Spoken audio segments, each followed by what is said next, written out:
Merci de nous recevoir chez vous et merci de nous regarder simultanément sur Adjeri Télévision, Infomédia TV et Température Télévision. Comme chaque année, nous allons recevoir sur ce plateau et dans ce programme spécial, entretien exclusif avec le Père Longin Florent Ngolo, qui est le recteur du sanctuaire marial de Niaban et recteur du sanctuaire Saint-Joseph de Mélon 2. Avec lui, nous allons éplucher quelques contours du carême qui commence ce mercredi 18 février 2026.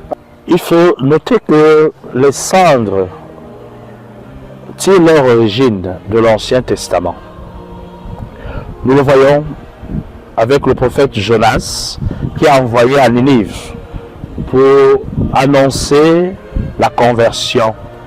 Le roi invite tout le peuple à s'asseoir sur les cendres en signe de pénitence et de regret de leurs péchés, pour revoir notre vie spirituelle, pour nous ressourcer, pour partir à nouveau vers Jésus, vers Dieu, en prenant des décisions qui engagent toute notre vie et pour nous permettre de nous unir profondément et intimement au Christ et de nous conduire à cet événement de la résurrection de Jésus-Christ. On parle que le carême repose sur des piliers.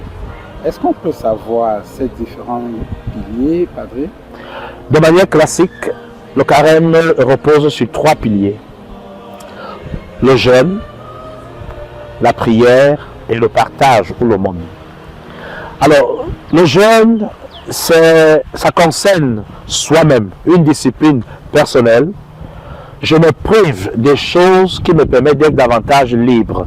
Je me prive des choses qui me rapprochent de Dieu, qui me rapprochent des autres. Je me prive des choses qui me redonnent ma liberté.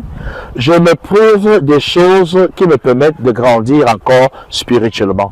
Alors, l'Église nous donne ce temps de carême et nous invite à redynamiser notre vie de prière pour que nous puissions renouveler ou renforcer cette relation avec Dieu, laquelle nous donne les forces et les moyens pour pouvoir mener non seulement à bien notre vie spirituelle, mais aussi notre vie en général.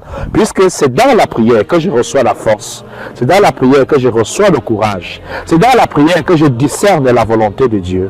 Et donc c'est la prière qui me permet justement non seulement de rester connecté à Dieu, mais aussi d'avoir la force qui m'aide à vaquer à mes occupations, mais aussi à savoir reconnaître mon frère qui est à côté et qui a besoin de moi. Voilà, alors, Padre, dites-nous, pourquoi est-il important, puisqu'on parle d'une période de conversion, d'une période de la recherche du Christ, le connaître et surtout faire sa volonté, pourquoi doit-on recevoir le sacrement de réconciliation en cette période?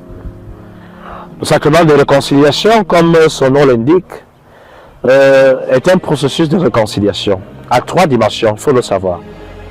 On se réconcilie avec Dieu, puisqu'il y a des péchés contre Dieu. On se réconcilie avec nos frères et sœurs qu'on a offensés. Voilà pourquoi, lorsqu'on termine la confession, le prêtre peut vous demander d'engager une procédure de réconciliation avec la personne qu'on a offensée ou la réparation d'un tort posé. Il y a aussi la réconciliation avec soi-même, parce que le péché nous déstabilise. Des jeunes, on évoquerait ça un peu plus tard en semaine avec l'aumônerie compétente, mais on parle aussi d'un grand événement qui rassemble tout le diocèse, le pèlerinage diocésain en cette période.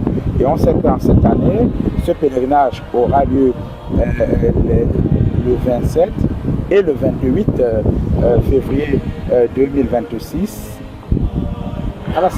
au sanctuaire marial de Niaban, dont vous êtes le recteur. Est-ce qu'on peut dire que le sanctuaire marial de Niaban est donc prêt pour accueillir cet événement diocésain? Ah oui, le sanctuaire Notre-Dame de la Divine Miséricorde de Niaban est fin prêt pour accueillir ce grand événement diocésain, ce grand événement ecclésial. Je souligne en passant que le pèlerinage est un élément clé, essentiel et indispensable dans un processus de conversion, dans un cheminement de recherche de Dieu. Le pèlerinage est indispensable. Et donc, c'est à dessein et dans la logique d'aider les chrétiens que la tradition diocésaine avait retenu le deuxième week-end de carême pour le pèlerinage diocésain à Niaban. Et nous, en tant que recteurs, nous prenons les dispositions qu'il faut pour que ce soit un événement réussi sur tous les plans. Nous sommes au four et au moulin, nous sommes à 10 jours, mais nous pouvons vous rassurer que tout sera prêt pour le jour J. Aujourd'hui même, nous pouvons dire, on peut déjà accueillir ce pèlerinage. Et d'ailleurs, il y a le renouveau charismatique qui est mobilisé pour la grande intercession et la louange.